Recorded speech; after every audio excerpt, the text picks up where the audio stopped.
Take a name that has over 50 years worth of racing victories in multiple disciplines. Add some of the world's leading engineers who created not just one legend, but two. Mix in a generous helping of practicality, and that makes for a rather delicious recipe.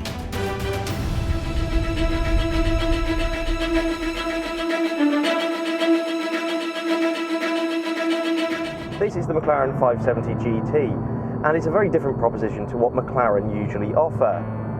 Those who are initiated will know that the GT stands for Grand Touring. So this is maybe not your 10/10ths McLaren, but potentially the one you want to live with every day. Visually it retains much of the 570S, although the softer edges do add some elegance, meaning that it wouldn't look out of place in the harbour of Monte Carlo. Of course, it's still low slung and features some aerodynamic wizardry from the boffins at McLaren. However, the most notable change is the car's new rear profile. Now the reason for this visual deviation is actually a practical one, because no GT would be complete without plenty of space to store overnight bags. So as well as the large boot that you have up front, you also have an additional 220 litres stored behind the two front seats. It's accessible by this glass hatch.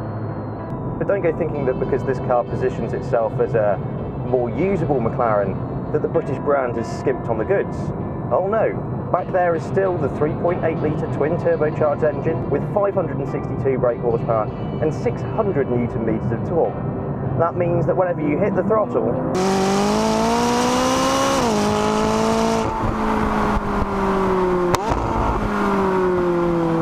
and once the laws of physics have finished crunching those numbers, you'll be able to get from 0 to 60 miles an hour in just 3.3 seconds and onto a top speed of 204 miles per hour. Clearly McLaren are offering no half measures here. It's still a bona fide supercar. Just like all McLarens, you have some techno marine dials down here that you can adjust the chassis and the engine responsiveness. And in its most ferocious mode, this car still behaves like an absolute beast.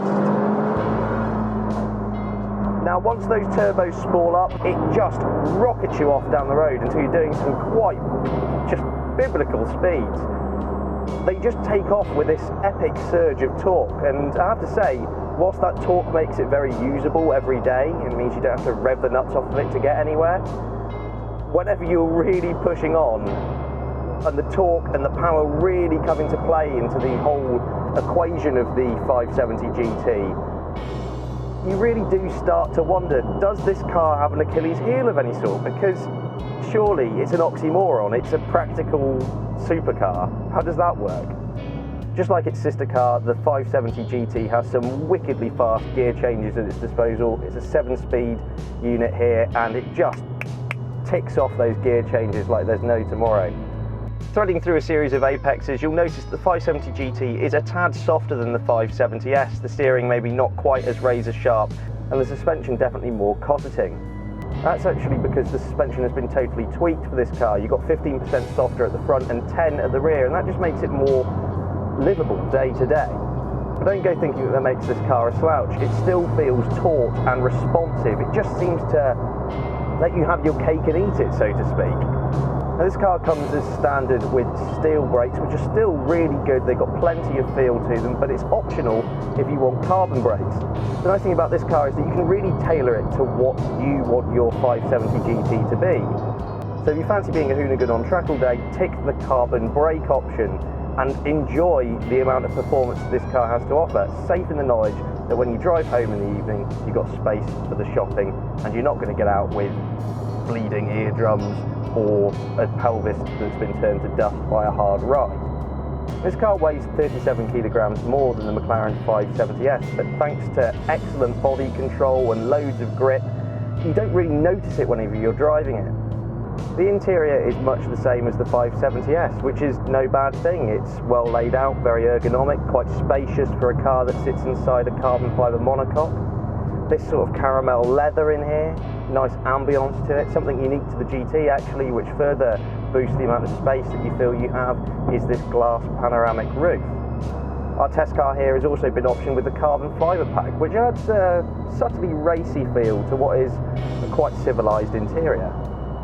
Visibility is exceptional for this class of car. There is excellent front view visibility. You sit almost in this goldfish bowl of glass, like a fighter jet canopy if you will, thin little A-pillars, and again good rear visibility.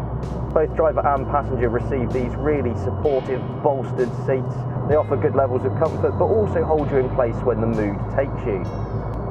And considering this car gives you all of this performance underneath your right foot, McLaren reckon it will do 26 mpg combined. That's just nuts for a performance car like this.